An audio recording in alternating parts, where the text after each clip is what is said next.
di video edukasi ini, apakah Anda pernah merasa kesulitan untuk mengendalikan emosi? Jika ya, Anda berada pada tempat yang tepat. Perkenalkan, kami dari anggota kelompok 4 mata kuliah Psikologi Kognitif kelas E yang beranggotakan 5 orang. Perkenalkan anggota kelompok kami, yang pertama saya sendiri Santi Cornelio Topongo yang akan membahas mengenai manfaat pengendalian emosi. Perkenalkan, nama saya Yoka Natalia Mongi dengan NIM 21101081. Pada video ini saya akan menjelaskan mengenai apa itu emosi dan bagaimana cara pengendalian emosi. Perkenalkan, nama saya David dengan NIM 21101118. Di video ini saya akan menjelaskan tentang dampak kesulitan mengontrol emosi.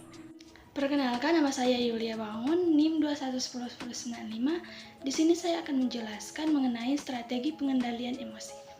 Perkenalkan, saya Cindy Mantako dengan NIM 21101156.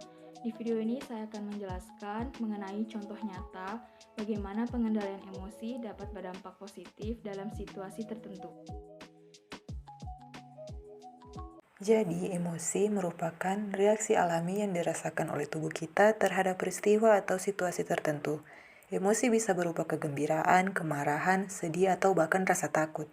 Emosi dapat mempengaruhi cara kita berpikir, merasakan, dan berinteraksi dengan dunia di sekitar kita.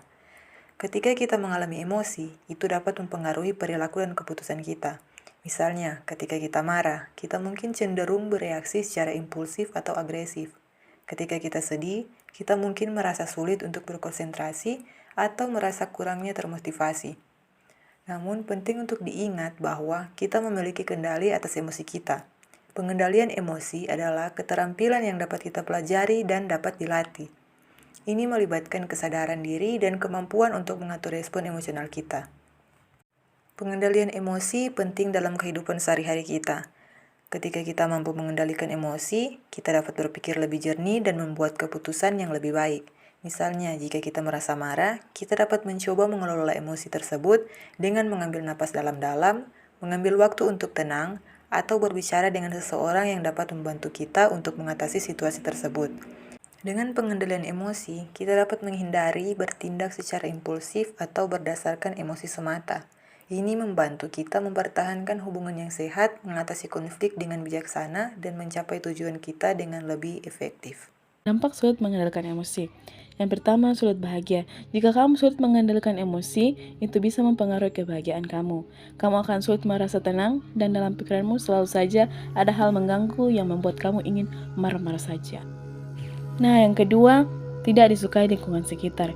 Jika kita tidak bisa mengontrol emosi kita, orang-orang yang ada di sekitar kita, otomatis mereka tidak menyukai kita. Karena mereka merasa tidak nyaman atau tidak aman, dan ketakutan berada di sekitar kita. Yang ketiga, kesulitan mendapatkan teman. Jika kita tidak bisa mengontrol emosi kita dengan baik, kita akan dijauhi oleh teman-teman. Mereka menganggap kita orang yang belum dewasa. Mereka akan menjauhi kita karena mereka takut mereka menjadi tempat pelampiasan emosi kita. Selalu merasa kesepian. Orang yang ada di sekitarmu akan menjauhi kamu karena kamu sulit mengontrol emosi kamu.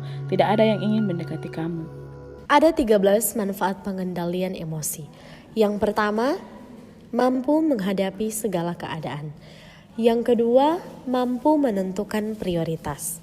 Yang ketiga, mampu memutuskan sesuatu dengan baik. Yang keempat, meningkatkan inisiatif untuk diri sendiri. Yang kelima, mampu mengendalikan berbagai keputusan. Yang keenam, memiliki arah tujuan hidup yang jelas. Yang ketujuh, lebih mudah dalam meraih tujuan. Yang kedelapan, menjadi pribadi yang lebih kuat. Yang kesembilan, menjadi pribadi yang lebih disiplin. Yang kesepuluh, menjadikan kehidupan lebih damai. Yang ke-11, membangun keharmonisan dengan orang lain. Yang ke-12, menjadi pribadi yang lebih bertanggung jawab. Dan yang terakhir, yang ke-13, mampu mengendalikan perspektif diri dalam menyikapi konflik. Jadi, dalam strategi pengendalian emosi itu ada beberapa strategi praktis untuk mengendalikan emosi. Yang pertama yaitu adalah mengenali emosi diri sendiri. merupakan suatu kemampuan untuk mengenali perasaan sewaktu perasaan itu terjadi. Kemampuan ini merupakan dasar dari kecerdasan emosional, yakni kesadaran seorang akan emosinya sendiri. Kesadaran diri membuat kita lebih waspada terhadap suasana hati maupun pikiran tentang suasana hati. Bila kurang waspada, maka individu menjadi mudah larut dalam aliran emosi dan dikuasai oleh emosi. Kesadaran diri memang belum menjamin penguasaan emosi, namun merupakan salah satu persyaratan penting untuk mengendalikan emosi sehingga individu mudah menguasai emosi.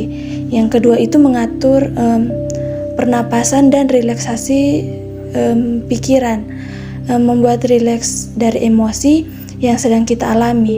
Cobalah untuk mengambil napas dalam-dalam dan perlahan-lahan. Tahan selama beberapa detik dan hembuskan napas perlahan-lahan. Lakukan ini beberapa kali sehingga merasa lebih tenang. Yang terakhir itu mengalihkan perhatian ke kegiatan yang menyenangkan atau relaksasi seperti membaca buku, menonton film, atau mendengarkan musik. Dapat membantu seseorang menenangkan diri dan mengurangi emosi yang sedang dirasakan. Contoh nyata bagaimana pengendalian emosi dapat berdampak positif dalam situasi tertentu. Yang pertama, memperkecil kemungkinanmu mengeluarkan kata-kata kasar. Ketika sedang marah, seringkali emosi dalam dirimu akan sulit dikontrol, sehingga memungkinkan untuk mengeluarkan kata yang tidak terduga. Dengan kamu berusaha mengendalikan amarahmu, kamu akan memperkecil kemungkinan mengucapkan kata-kata yang dapat membuat orang tersinggung. Yang kedua, dapat memikirkan keputusan yang tepat.